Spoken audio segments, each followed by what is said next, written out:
Beautiful friends, welcome back again to the garden.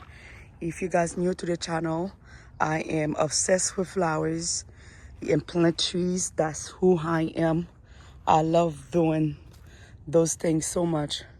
Yeah, here I have a bunch of mango tree I brought over here to see if I can save them, because where I rent the place, it's like I don't really go there at all, and those one was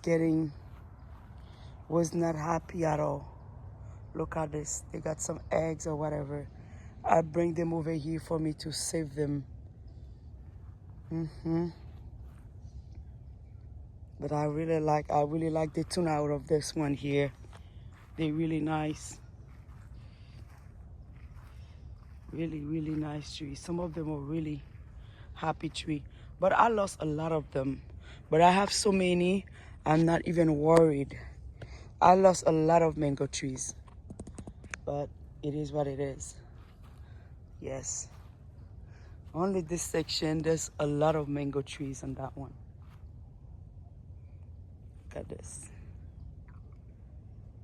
And if you guys didn't know that, of course, the reason I have my plants, and let me see, 1, 2, and 3 places is because I'm selling my home.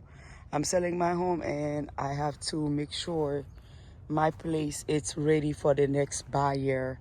It's not everybody love gardening like me.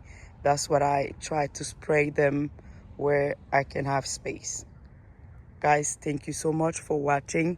Have a blessed day. If you're not subscribing yet, please do. Thank you. Have a blessed one.